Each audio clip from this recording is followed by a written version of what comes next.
not worry. After this webinar, I've you'll get links to these slides, and I've included links throughout for how to do this kind of stuff. So you'll see that link. Bonus, how to fold an 8-page zine. So you too will be able to do this. Creative documentation example 2, another 8-page zine. This one's out of the Metropolitan Council in Minnesota, and it's a quick guide to art and policy, 8 pages. This one is full color. I like that contrast of examples. The other one was black and white. This one is full color.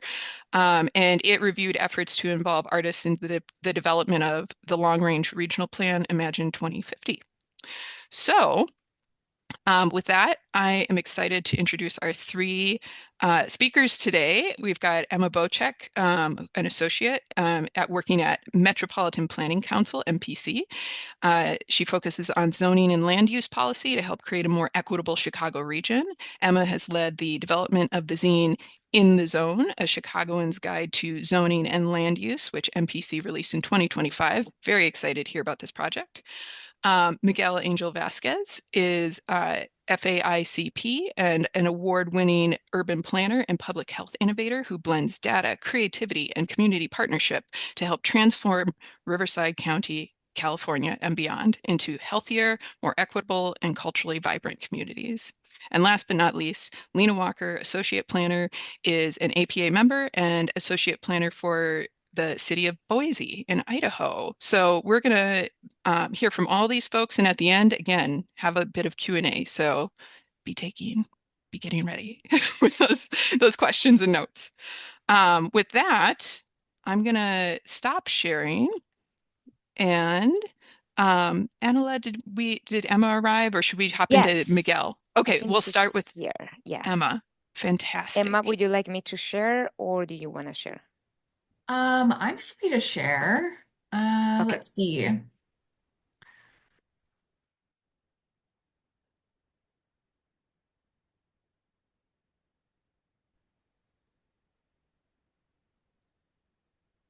All right. Can everybody see? Yes. Huh. All right. Well, hello, my name's Emma. Um, I'm an associate at MPC, Metropolitan Planning Council. We're a independent nonprofit policy and planning organization here in Chicago. And I'll be sharing a little bit about In the Zone, a Chicagoan's Guide to Zoning and Land Use, which is a resource that we released last year. A little bit about MPC. Our focus is on addressing built environment issues through a racial and economic justice lens. And our goal is to partner with community groups, businesses, government, and to drive systemic change toward a more equitable and sustainable Chicago region. And we do this in several focus areas within the built environment umbrella: transportation, housing and community development, water, and land use and planning, which is what this work I'll be talking about falls under that land use and planning bucket. And this work is sort of an offshoot of a larger research and stakeholder engagement project that MPC is leading called the Zoning and Land Use Assessment Project. And that is an effort to assess the impacts of zoning and land use on public health, equity, and sustainability, and to develop recommendations for better zoning and land use policies here in Chicago. And that research work focuses on a few key outcomes, things like affordable housing and strong business corridors, and tries to understand the impact of zoning on some of those outcomes, and then to develop stakeholder-informed recommendations to improve those policies. And through this work, we've had a lot of conversations with stakeholders around zoning and land use, and a theme that kept coming up in those conversations was the need to demystify zoning, and the need for a public and civic education project around zoning and land use. And so that's really the origin story of this work is it came out of that all those conversations we're having with stakeholders um, around how opaque zoning and land use policy can be, um, the extent to which information tends to be scattered across a bunch of different places and hard to see all in one place. And so we decided to produce this resource. And I'll tell you a little bit more about how we did that. So we really leaned heavily on a group of stakeholders we work with as part of the zoning assessment project called our Community Advisory Group. And this is composed of 24 folks, largely from community and civic groups across the city, but also a few from the private sector. And this community advisory group provided some really essential input on what this resource could look like. We held 6 virtual meetings in 2024, and this group provided feedback on what the format should be of this resource, the target audience, what languages we should focus on for translation, and also what actually should be included in the resource, what our visual style should be, things like that. And I'm realizing I can't see the chat at the same time, so I'm going to pull that up. Okay, cool. And then we also leaned on our illustrator, Lucy Vander Elst, who's a local artist here in Chicago, and she helped us also to shape this resource. She pulled a lot of examples from illustrators she knew to help us kind of brainstorm about the style that we envisioned, and is just an awesome partner. So the zine itself is in 3 sections. The first one, Zoning and Land Use 101, provides some background on what zoning is, what the different zoning districts are and what they mean, how to read the zoning map, what bulk and density are, things like that. The second section is called Zoning and Equity, and it's in the form of an illustrated timeline. So it provides historical context for how zoning came to be, and in particular, how it's related to segregation and inequity.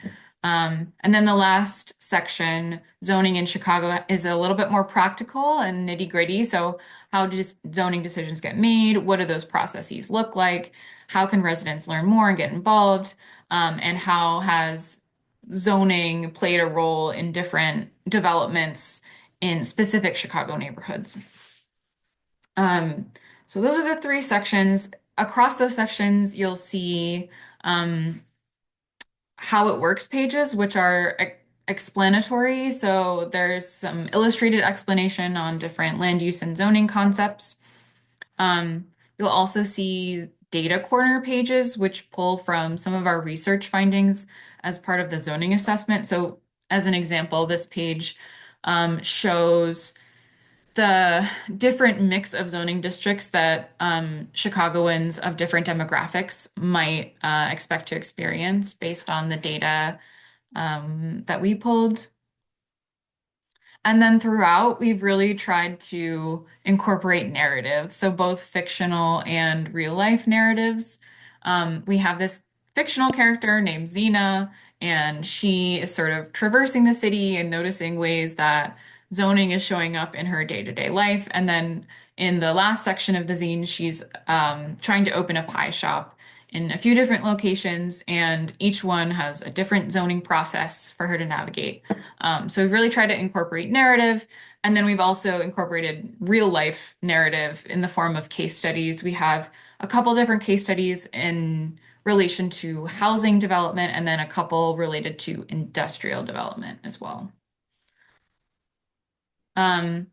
So we launched this zine in August. We held a public event where we hosted a panel with a few different folks in Chicago in this intersection between art and design and civic engagement. We had the panel illustrated by a live artist, which was really cool, which is what you see here on the left. And we tried to make it interactive. We collected some input from people on how they might use the zine as a resource, and folks were weighing in. So um, people said they might be able to share with electeds. They might bring it to their Girl Scout troop or share with businesses in their community. So a lot of cool ideas were coming up during the event around how to use the zine as a resource. And now we're kind of in this distribution phase. We've distributed about 2,000 copies so far, and we're still working to distribute more. We've gotten it out to community organizations, including the ones we worked with on the community advisory group, as well as Chicago Public Library branches. This you can see here, me and my colleague Morgan visited the main branch of the Chicago Public Library and presented about the zine to different librarians from different branches across the city. And we also want to get it out to ward offices, so city council members here in Chicago as well.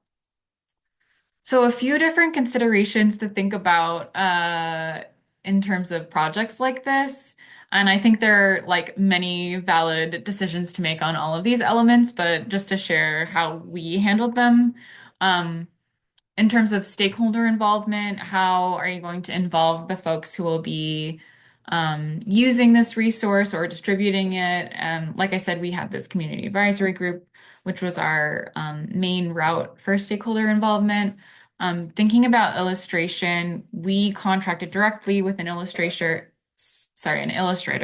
and she developed 80 separate illustrations. We capped the number of revisions, which I think was important, at maximum of 3 drafts. But it was definitely a big illustration lift. A ton of work went into those illustrations on the part of Lucy, our illustrator. In terms of content development, thinking about who needs to review the resource and when, at what point in the process. We had our city planning department review, and we also had some community groups review for a stipend. Thinking about translation, we translated into Spanish and simplified Chinese versions, which we initially did a professional translation of, and then we had community groups review those translations for additional stipends. And we were lucky that we had in-house graphic design support to help us kind of manage all these different versions in all the languages, both digital and print. I think I'm short on time, so I might skip past this sort of timeline piece. Looking ahead, we're continuing to do that distribution, and then we're also exploring a partnership with our city's Department of Business Affairs and Consumer Protection. They have an interest in potentially adapting the zine into a resource specifically for small businesses. And then we're also planning to use this zine to do some trainings in partnership with community groups and libraries to make it a little bit more interactive, because that's a need that we heard as well. I will drop the link to the actual zine in the chat in case folks want to flip through.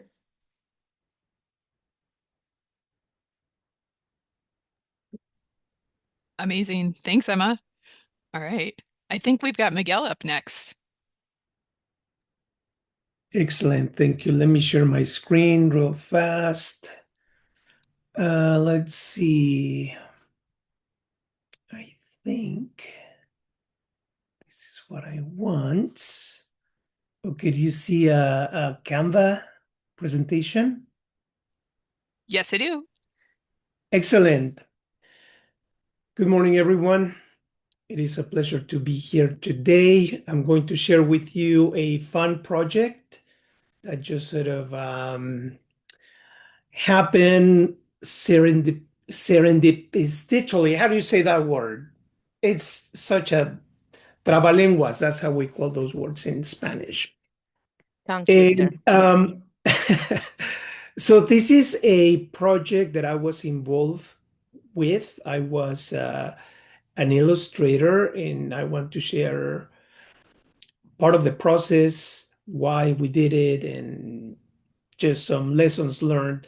But before I dive into it, I want to acknowledge that I saw the in your presentation, Ellen, that you showed a slide from No Small Plans. So I'm a planner by, that's my day job, but I'm an artist on the side.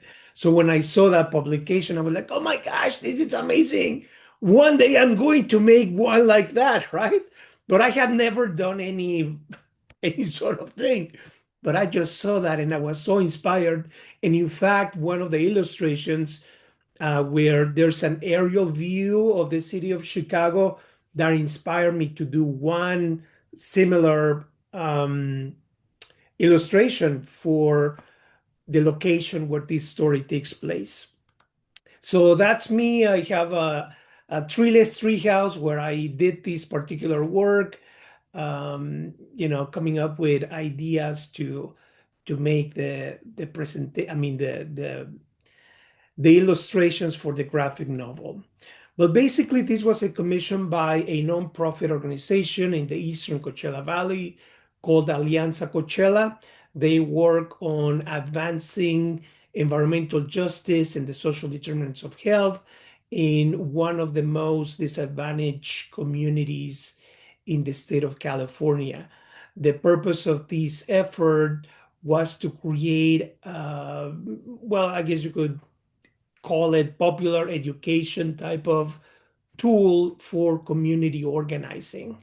So somehow, I worked with them before through my work, and somehow they knew that I'm an artist. So they approached me to see if I would want to participate as an illustrator. So I said, oh, yeah, I can do that. But the reality is, I didn't know what I was getting into because I'm going to tell you a little bit more about the process. But we started out by working with a group of youth from the Eastern Coachella Valley to talk about issues in the community. We began the conversation talking about mega issues in the area, and we had a brainstorming opportunity to see where the story or how the story could evolve. I did work with a playwright who is the person who wrote the script and the dialogue and basically the storyline. We collaborated in the ultimate outcome of the final story, and he also was able to inform me on the illustrations that I ultimately included in the comic book. So they provided some initial feedback with ideas and illustrations that helped me or helped us inform the ultimate product. And for those of you who may not know Coachella, most people know the area because there's a very famous music festival. Palm Springs is in the vicinity. It's another big place that attracts a lot of tourists, but most people don't know that it's a rural community. The whole Coachella Valley, I believe there's 14 cities, but people in the most eastern part of the county, which is near the Salton Sea, they're overburdened with health inequities. So the idea was to bring some of those to light. So here are some more illustrations that the participants provided to us, and they serve as the inspiration for what we did. This is just an initial sketch of the process of writing. It was very laborious. It takes just so much thinking because the initial draft was way too long and it was kind of boring. So we had to go through different iterations until we finally found or pace. So I started doing some sketches. of the characters, and that's when I started just feeling the pain that is. It's not easy to do illustrations to the level that professional graphic designers and illustrators do. You have to think about, how these, for instance, these particular characters will move, portray their emotions, and then you have to think about coloring, and you have to think about the shading and the backgrounds. So there was a point when I was overwhelmed by doing everything by hand. So I turned to digital tools to be able to accomplish the project. But basically, these what you see here is the first page and the last page. And the first page was created. Well, I'm going to tell you a little bit about the story, but the story is about Esperanza, who is a young school student at a local high school. And obviously, the story is fictional, but there's some places and locations and in actually instances that are part of the reality. These took place during COVID, so you will see some aspects to that. But basically, she's taking a class in which they talk about issues in the community, and they envision a project to build a new university in the Coachella Valley. So that is the premise of the story.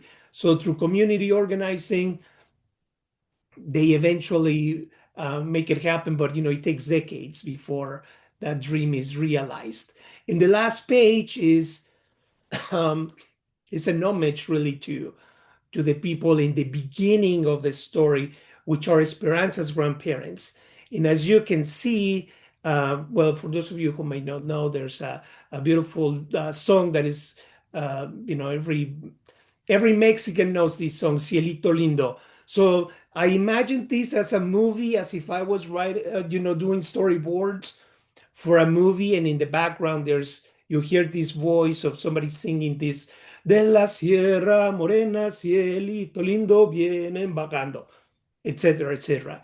And then there is, the border patrol is going through one of the rural roads, and eventually, Esperanza's grandma and her dad are in the fields in the 1980s, and they are captured by what we call today ICE.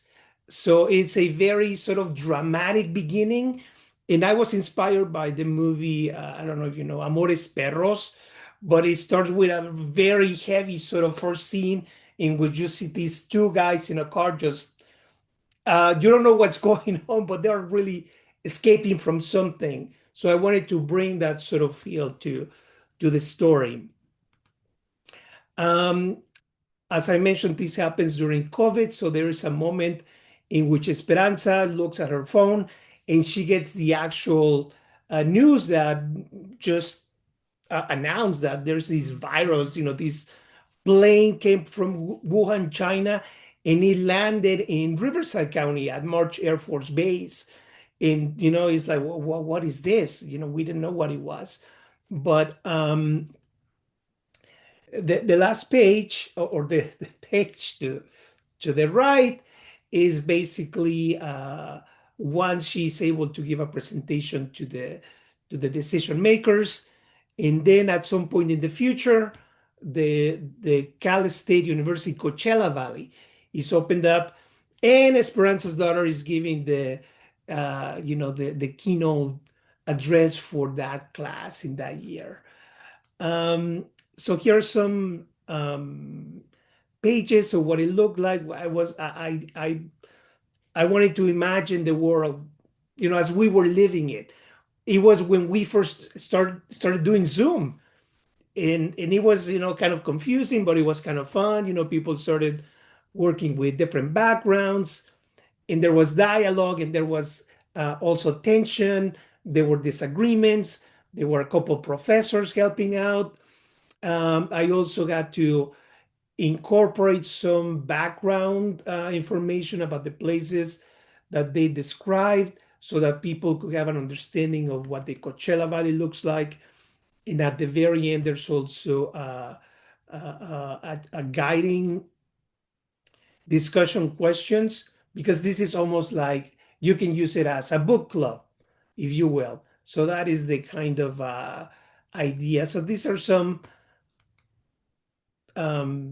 images of the kinds of things that I was playing around with the digital tools.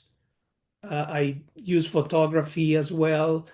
And yeah, I went through so many iterations, but this is the aerial image that I was describing earlier, and this is what it looks like once you turn it into a comic through a software that can give you that sense of creating a comic book. But I think I'm running out of time. So this project received the 2023 Award of Excellence for a Communications Initiative by the American Planning Association Inland Empire section. And there is my contact information.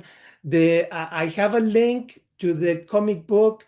It is not publicly available. So if you want to check it out, send me an email and I will provide you with the link so you can take a look at it. So with that, thank you so much. Thank you, Miguel. That was great. Lena, are you ready? Let's see. I need to stop Yeah, sharing my I think screen. so. How do I do that? Okay, here, stop share. Okay, I'm out. Thanks, Miguel. Okay, I think I've got, let me see if I can get my Zoom back. Okay, can you see the screen that I'm sharing? Yep, it Okay, looks great. okay, good. Just want to make sure I'm not showing you all reflections of your face. So yeah, we're going to talk a little bit about, so again, my name is Lena and I'm an associate planner with the city of Boise. And I was on the project team for an illustrated zoning guide that we created. So just a couple details at the top. We did work with two different sort of project partners, Altogether LLC, which is a sort of creative agency slash placemaking and engagement studio out of Chicago. Actually, there's a lot of Chicago folks on this call. They were really wonderful. And then we also worked with the wonderful illustrator Andrea Bell, who did the actual pictures for the guide. Similar to, as Emma mentioned, we do have like a graphic design team at the city, and we also have a city print and mail office, which is pretty sweet. So we were able to do a lot of our printing in-house. And then our web team was able to also create like a digital version for people to use. So a little bit of background on why this project happened. So in 2023, the city of Boise actually rewrote its zoning code. So it was the first update to the zoning code, like a full-scale update in about 60 years, which was a massive change. That was a process that started back in like I think technically in 2019 is when they kicked it off. I started working at the city in 2021. So when I joined, it was like right in the middle of this. Obviously, COVID happened in the middle. So it was a very long process. And there was a ton of community engagement that went into it and a lot of community discussion. It was a really big decision for the city and the community to make about, we're one of the fastest growing regions in America, and the Treasure Valley, which is where Boise is located, has just gone through a lot of changes in the past like 5 to 10 years. So how do we want to move forward as a community and like embrace that change and grow together? And so part of the reason that we ended up doing this project was because we had got so much engagement from folks through that process. And obviously, a lot of their input went into the code itself, but we wanted to not lose all of that input that we got and not lose all of the really valuable insight that our community provided and just the huge amount of labor that a lot of folks in the community provided of just showing up, coming to hearings, sending emails, reading through drafts of the code and giving their feedback. And a comic seemed like a way that we could really not just try to explain some of the key changes to the zoning code, but really tell the story of how the zoning code came to be. Because those are the details that don't hold on when you just have it like, in American legal, you're not going to be able to really like see that sort of like the soul that went into some of those more bureaucratic decisions that get made. So that's kind of the role that this comic has played for us is both trying to explain key concepts of zoning, but also to really explain the story of how the code came to be, why it is the way that it is, and how people can continue to get involved in making changes to it over time.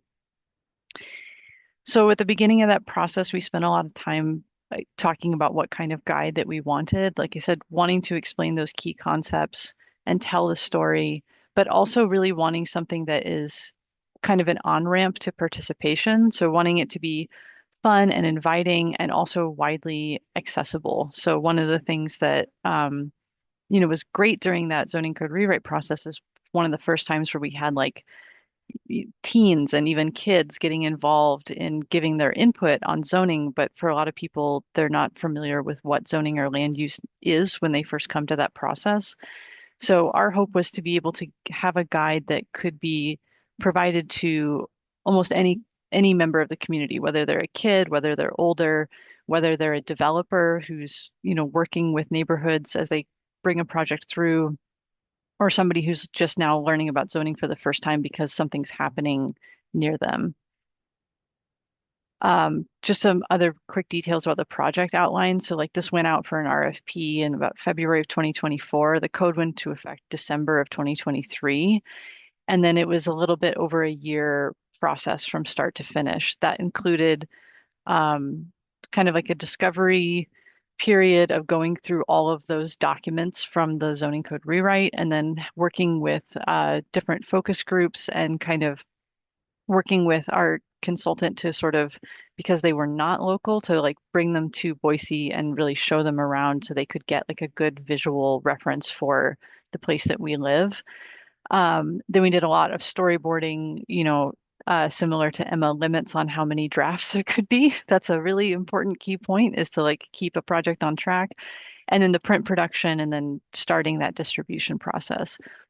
So both Miguel and Emma have talked about a lot of the aspects of making a project like this happen. And I want to kind of focus as well on like just showing you some of the key elements from this document and like how we pull them out as examples. So one of the things that we focused on a lot was character. We actually, developed a lot of these characters based on folks who gave testimony during our zoning code update or like came to a community outreach event and tried to really incorporate those real life stories that people provided us of why they were passionate about something that had to do with zoning. So a lot of that, like, local business people who have a shop and are interested in how walking and biking can like help them to get more customers, young college students who are looking at trying to get into housing for the first time outside of the university and realizing how difficult that is. And so that was one aspect of it. Another was something that I think this is true of all places, but you feel really strongly in Boise is that when a place is changing really rapidly, people can feel very strongly about whether or not how you're speaking about a place is really reflecting the lived experience, right? And so one of the things that we worked with our focus groups and with other kinds of outreach was wanting to really develop a visual language that was reflective of not just like the official, like this is what Boise is, but bringing in many different perspectives of like, well, this is what Boise looks like to me. This is what Boise feels like to me. And I'll harp on this a couple times, but this is something that I think is really magic about comics, is that sort of collapsing of time and space where sometimes when you're in a room and only the people that are in that room, that can leave you with the impression of like, well, this is what this place is. When you have a comic, you can take all of those perspectives and bring them into one frame together and really show how the diversity of perspectives that enriches the place and makes it what it is. So there are many different Easter eggs throughout it, which is kind of like a fun thing. And also to try to engage people to read it, even if they maybe don't feel that passionate about zoning, of like, oh, but can I find all of the little clues and the different people? Like these bunnies in the corner. We have like a feral rabbit. I won't see an issue because they're much beloved, but in like one part of town. And so when people see that, they're like, oh, like I recognize that from my neighborhood. Another thing we try to do is talk about like key concepts. So some of the big changes we made with our code was we didn't go fully to like form-based code, but we kind of tried to take a step from Euclidean zoning to really thinking about how does the design of a place really impact how people experience it. So there were a lot of new concepts that, again, get translated into the regulations, but maybe can't be explained very clearly in a PDF document. So we wanted to use this as an opportunity to try to visualize for people now that we're talking about not just use, but use and form, what do we mean when we say that? And that's an image that we can provide to a person when they hit that encode and say, like, I don't understand what you're talking about. It's like, here's what it is. Maybe this will help to like move that conversation forward. And also trying to simplify complexity. I picked this image out because like trying to make a fun flow chart of what our actual development application process is took I mean, it was just like there were so many versions of this. And this is something that we tried to continue to iterate on, but wanting to kind of make this process a little less scary for people because we did add some complexity to the way that we process applications that is necessary to sort of bring in all the departments that have to cooperate with each other, but is new for people. So wanting to kind of give name to that. And then finally, not just simplifying complexity, but also embracing complexity where it's appropriate. So like I was saying before, we have some images in there of like how to participate in how you can come to a public meeting and participate and really wanting to draw in again a lot of real life examples of like people that have joined public meetings, things that have happened in public meetings, like that one time when a cat walked across somebody's Zoom screen during COVID, and trying to give an example of how it might kind of feel to be, waiting for your turn to speak and, you know, why people respond to different feedback that they get the way that they do. So we have like this is our design review commission and they're asking these questions to try to give voice to this example of like these are why we've really highlighted these things in our code and this is why we're trying to require things like sidewalks and bike lanes. These are the benefits that they provide to us. um, I'll just wrap it up by saying like I don't think it's a hard sell to this group about the value of comics, but a couple things that have really stood out to us aside from the things that I've talked about already, I think that uh, having that kind of like the visual language of concepts, I think is just so valuable for planning. I'm somebody who grew up reading like Calvin and Hobbes and the cartoon history of the universe, and it amazes me how like I still refer to those images in my head sometime when I'm trying to like think about a particular concept. And I think I have it right here. So this is not good to do on a Zoom screen, but like I lived in Portland for many years. That's like my hometown, and I still have comics that like I picked up on the street that have like images of different community members in them who then when I was like working or volunteering at a place, I would meet that person and realize like, oh my God, it's the person from the comic. Those kinds of connections that you make in a place, the way that you can take something as bureaucratic as zoning and really try to tie it to like we're talking about our lives and the people that live here. I think that it's really valuable for that. I do want to also really highlight quickly that there are challenges, obviously, to comics as well. One of them, I pulled this panel out because in one of the reasons that we did both print and digital is because accessibility standards is something that we're really passionate about at the city. So in addition to, we're currently working on the Spanish translation for the print version of this and the digital, but we also wanted to make sure that all of this would be screen reader compatible and have alt text for everything as well. It's really fun to make an image like this, but this is not easy to translate into like screen reader compatibility. So it was both a good learning experience for us about when you think about creating images and illustrations, how to be thinking about accessibility from the jump, but also not, I think sometimes it's like the challenge because it's something new that we're doing of like making things more accessible can lead you to shy away from like, well, I guess we can't do something more complex because like that would make it too hard and really leaning into recognizing that yes, sometimes these things can be challenging, but neither print nor digital nor screen reader version should be a reason for or a justification for diminishing the richness of any of those things. You can do it, and you can make it happen, and you just have to be excited from the beginning about the challenge that it'll present. I think that that's all I've got. So I'll go ahead and I think have I already stopped sharing? No, Maybe? No. we still see it. Okay, there we go. I think that's it. I'll drop in the chat. I do have a link to a digital version of this. Awesome. And of course, my email, if anyone ever has questions, always happy to answer those. And my last plug, as I will say, we had a conference proposal for the National Planning Conference that got accepted, talking about this project. So if you want to learn more and you're going to be at NPC in April, we will see you there with Altogether and Andrea Bell. Nice. Thank you so much, Lena. And I'm also going to drop in the chat a link to the intro slides for folks who are just itching to get their hands on links and all that good stuff.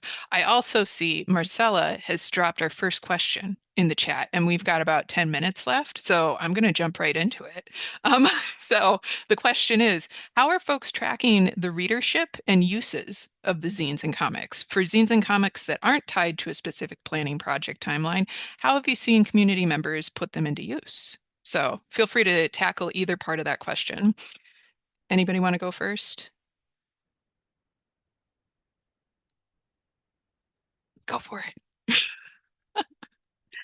I can start. Well, that is a good question. I would say at the most anecdotal, I'm currently experiencing the good problem of I keep putting copies in the lobby that say like lobby copy, please do not take, and people keep stealing them. So that's my anecdotal version of knowing that there is interest in them.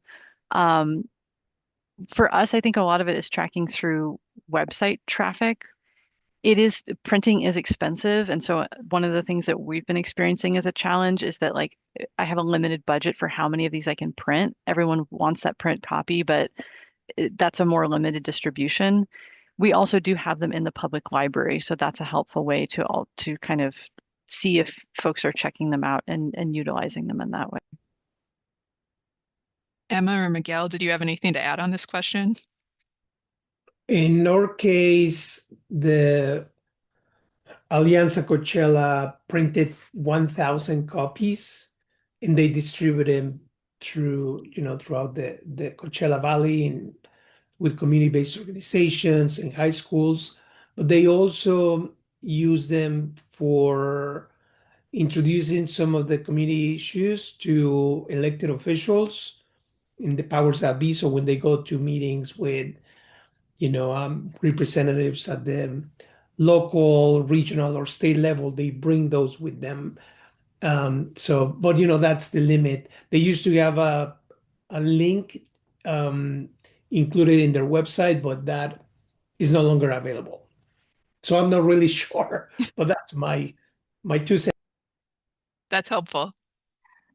Yeah, I would echo what Lena said about printing costs. That's definitely like the limiting factor for us in a lot of ways. We've heard our partners bring the zines to like fairs and community events, which is cool. We've also heard from other advocacy organizations that they use it to like train up new volunteers.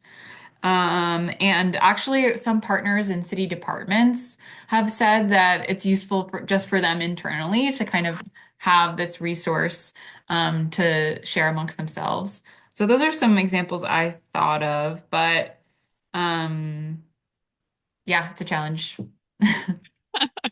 Nice. And Victor, you have so many good questions. I'm going to bring to the fore. How about panelists? Do you know the timeline and the budget for each project? Emma, since you just went, do you know your timeline and budget off the top of your head? It took us a little bit more than a year to develop Mhm. our resource, and that's with multiple staff working on it, not full time, but definitely a lot of hours went into it over the course of that year. I can't speak to the specific budget off the top of my head. We are like this work is generally grant funded, if that's helpful. And then in terms of copyright, I don't want to say the wrong thing. I feel like, um, yeah, let me get back to you in the chat on that. That sounds good. Thanks, Emma, for speaking off the top of the head. Lena or Miguel, do you know timeline or budget information? Go ahead, Miguel. Yeah, in terms of our project, initially we started I think that first meeting happened in maybe October of 2019, and we were looking at 1 year. But you know what happened in between, so the whole timeline derailed. So it took us longer, probably definitely more than a year and a half. In terms of the budget, I'm not quite sure because this was one commission from a larger effort that was led by this other community-based organization, nonprofit based in Oakland, California, called Urban Habitat, which commissioned, I believe, 14 comic books from 14 different communities that face some of the greatest challenges in the state of California. So it was, I don't know, I think it was funded through the California Endowment, but I don't know what the size of that budget was. That's helpful. Even if it's not specific, we're starting to hone in on where does this money come from and how might you find it? That's another question in the chat. Lena, did you want to chime in on timeline and budget? Sure. Yeah, I think it's interesting to hear other folks as well, because I think timeline is kind of the same. It was a little bit over a year from start to finish. And I don't remember numbers for full budget off top of head. I think for the illustration budget, it was somewhere in the range of like 30 to 40,000. We were really lucky. This was kind of a one-time thing of like getting budget for this project. But I will say that part of what made it more expensive I guess I would want to encourage people to say that I think for us, like the first time, it cost a lot. I think if we could do this again, it would not have to cost as much. A lot of that cost was, and it was amazing working with Altogether as like an external partner. But like, we needed somebody to basically teach us how to do this, like how to start this process from start to finish. We've never storyboarded before. We've never worked with an illustrator before. So I would say I really want to encourage that the value of doing it the first time is that like you're also teaching your organization and your staff, to Paul's point of like, how do we use graphics to communicate and how do we incorporate that as like a best practice into our work? And then, yeah, in terms of print budget, I could get you specifics on that, but I think it was probably, I'm not going to remember off the top of my head, but if I can find it, I'll drop it in the chat. It was for both Saddle Stitch and for Perfect Bound. Nice. That's fantastic. And I'm just going to highlight, there's one question about, will the recording of this workshop be available? Yes. Yes, you can all return to this. Miguel, I see your hand. Yeah, so just very quickly for those of you, and including myself, because I like to be able to do this again, but I wouldn't use the process that I invented, my own process. No, no, too much work.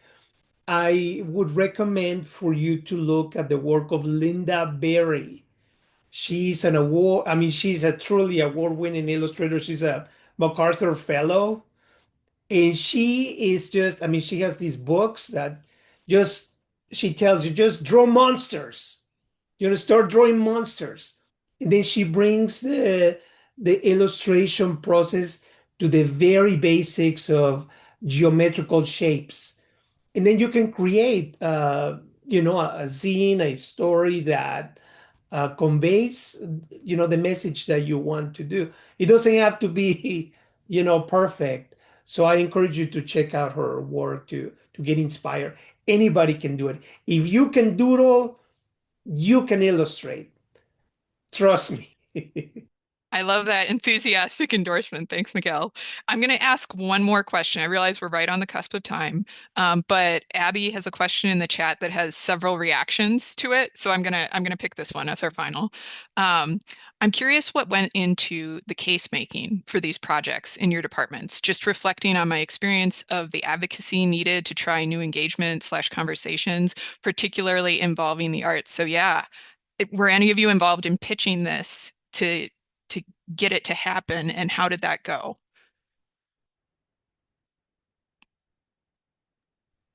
I can start. I mean, I would say, uh, one, I mean, we had the support of the director of our department at the time. It was kind of his momentum of like, this is something that we should do. So I think that, I mean, that definitely helps. But yeah, in terms of making the case, I think again, us just coming off the heels of this like massive public outreach project and this massive change, we heard so much from the community, which was really helpful to kind of have the community support behind us of like, you need to make this more accessible. It is way too hard to try to understand this stuff in a short time frame. Why is the city not provided any tools to try to like make zoning more accessible if you're going to ask for our input on these like really big issues that affect our lives? So I think I would just encourage like looking for those opportunities in the just overall timeline of your organization, and helping to get that kind of like chorus of voices behind you. Nice. How about Emma? Yes, I was not involved in pitching this project, but I think that's partly the advantage of being a nonprofit is we're not subject to some of those like doubts that you might face in government. So yeah, I think Lena's the best person to speak on this. Nice, thank you.